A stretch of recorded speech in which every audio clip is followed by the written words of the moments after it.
Welcome to Power Play India. Don't forget to like, share and subscribe for more content.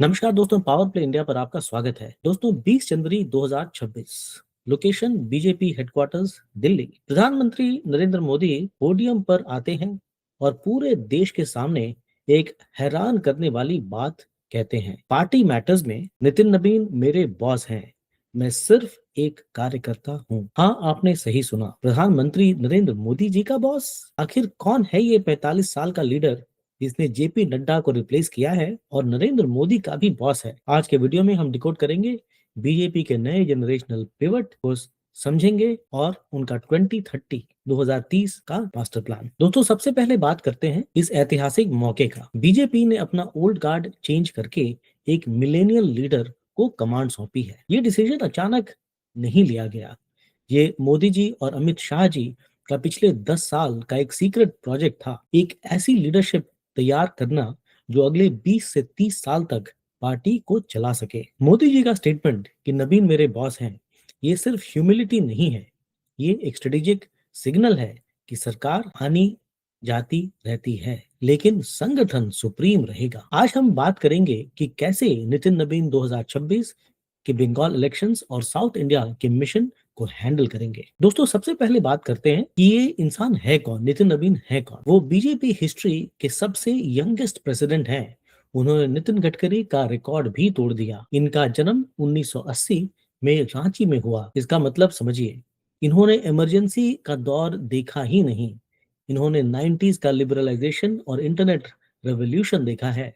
इसलिए PM Modi इन्हें AI generation का leader मानते हैं। लोग इन्हें डायनेस्टी पॉलिटिशियन बोल सकते हैं क्योंकि इनके पिताजी नवीन किशोर प्रसाद सिन्हा एक बड़े लीडर थे, लेकिन नितिन नबीन की ट्रेनिंग पूरी तरह से एबीवीपी और युवा मोर्चा में हुई है, जहां उन्होंने डिजिटल कैंपेन्स को लीड किया है। लेकिन सवाल ये है कि वो क्यों, नितिन नबीन ही क्यों? इतने सीनियर लीडर्स के होते हुए नितिन नबीन ही क्यों? इसके पीछे हाई कमांड का 3 बड़े कैलकुलेशंस हैं। पहला, जनरेशनल ऑप्टिक्स। भारत की एवरेज एज करीब 28 साल है। बीजेपी अब अंकल लोगों की पार्टी नहीं दिखनी चाहती, उन्हें एक ऐसा चेहरा चाहिए जो यूथ से कनेक्ट करे। दूसरा, कास्ट अरिथमेटिक। नवीन कायस्थ कम्युनिटी से आते हैं, पॉलिटिक्स में ये न्यूट्रल अपर कास्ट मानी जाती है। इससे ना तो ब्राह्मण नाराज होंगे, न राजपूत, और ना ही ओबीसी को भी कोई खतरा फील होगा। तीसरा, आरएसएस ट्रस्ट। संघ को ऐसी लीडर्स पसंद हैं जो लो प्रोफाइल रहे और एग्रेसिव ना हो। नवीन इस पूरे क्राइटेरिया पर परफेक्ट उतरते हैं। नितिन नवीन सिर्फ स्ट्रैटेजी रूम में नहीं बैठते, ग्राउंड पर जितना जानते हैं। वो 5 टाइम एमएलए रह चुके हैं। पटना की बंकीपुर सीट उनका स्ट्रॉन्ग होल्ड है। 2025 के लेटेस्ट इलेक्शन में उन्होंने 51,000 वोट्स से जीत हासिल की। यहाँ एक टर्म नोट कीजिए, बांकीपुर मॉडल। इसका मतलब है hard infrastructure plus soft welfare. जब वो मिनिस्टर थे, उन्होंने सड़कों को डिजिटाइज किया और साथ ही आशा वर्कर्स के लिए वेलफेयर स्कीम्स लाए। यानी वो विकास और गरीब कल्याण दोनों को बैलेंस करना जानते हैं। नवीन की प्रेसिडेंसी का रास्ता बिहार के हिस्टोरिक जीत से निकला। नवंबर 2025 में क्या हुआ था? पहली बार हिस्ट्री में भाजपा बिहार में सिंगल लार्जेस्ट पार्टी बनी 89 सीट्स के साथ। जेडीयू और नीतीश कुमार बने जूनियर पार्टनर। इस जीत ने प्रूव कर दिया कि बीजेपी अब किसी बैसाखी की मोहताज नहीं है। आरजेडी तीसरे नंबर पर आ गई थी। इस जीत के आर्किटेक्ट थे नितिन नबीन। उन्होंने अर्बन और ईबीसी वोट्स को कंबाइन किया। इसी परफॉर्मेंस का इनाम उन्हें नेशनल प्रेसिडेंट का रूप में मिला। प्रेसिडेंट बनते ही उनका पहला मिशन क्या है? संगठन पर्व। टारगेट है 10 करोड़ मेंबर्स। लेकिन इस बार एक ट्विस्ट है, सिर्फ मिस्ड कॉल देने से काम नहीं चलेगा। वोटिंग राइट्स उन्हें मिलेगा जो एक्टिव मेंबर बनेंगे, यानी जो बूथ मीटिंग्स में जाएंगे और ग्राउंड पर काम करेंगे।